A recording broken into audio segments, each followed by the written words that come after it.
एक दिन सारा अपनी बहनों से बात कर रही थी। उसने उनसे कहा वह जल्द ही 18 साल की हो जाएगी और फिर वह अपने प्रेमी के घर रहने के लिए चली जाएगी। उसके पिता ने यह सारी बातचीत सुनी क्योंकि वह उस पर जासूसी कर रहा था। फिर एक दिन सारा और उसके डेड दोनों घर पर अकेले होते हैं। तब उसके डेड सारा से कहते हैं कि बेटा मुझे तुम्हारी हेल्प चाहिए।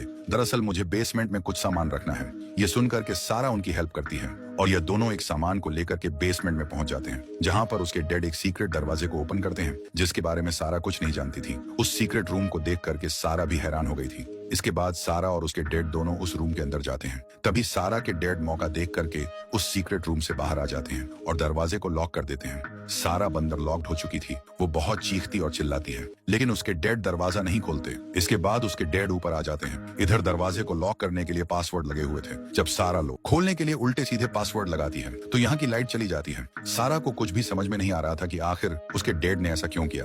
वो जोर जोर से चीखती चिल्लाती है और उसकी आवाज भी उस रूम में बने हुए वेंटिलेटर से उसके डेड तक पहुंच रही थी। इसीलिए अब उसके डेड उस वेंटिलेटर को भी बंद कर देते हैं ताकि सारा की आवाज उस सीक्रेट रूम से बाहर ना आ सके। उधर सारा उस बॉक्स को खोल करके देखती है जिसे वह अपने डेड के साथ इस रूम में लेकर के आई थी। उस बॉक्स में उसी का सारा सामान मौजूद था। वहीं दूसरी तरफ सारा की मोम और बहन जब घर पर आती है और काफी देर हो जाने के बाद भी जब सारा नहीं आती तो वह दोनों बहुत ज्यादा परेशान हो जाती हैं। ऐसे ही 2 दिन का वक्त गुजर जाता है और सारा की मॉम को उसका कहीं भी पता नहीं चलता। तब वह एक पुलिस वाले को अपने घर पर बुलाती है। वो पुलिस वाला कहता है कि हमें थोड़ा और वेट करना चाहिए, हो सकता है वह आपसे कांटेक्ट करें। वहीं हम सारा के डेड डॉन को देखते हैं जो बेसमेंट में जाते हैं। सारा को भी उनके अंदर आने की आहट सुनाई देती है। तब वो एक जगह पर छुप जाती है। अब जैसे ही उसके डेड अंदर आते हैं वो अचानक से हमला कर देती है और यहाँ से भागने लगती है, लेकिन उसके डेड ने दरवाजे को बाहर से पहले ही लॉक कर रखा था। अब उसके डेड को बहुत ही ज्यादा गुस्सा आ गया था। वो सारा को पकड़ करके फिर से उसी रूम में ले जाते हैं और उसके साथ जबरदस्ती करते हैं। इससे सारा को बहुत ज्यादा दुख होता है। सारा को कुछ भी समझ में नहीं आ रहा था कि आखिर उसके डैड उसके साथ ऐसा क्यों कर रहे हैं।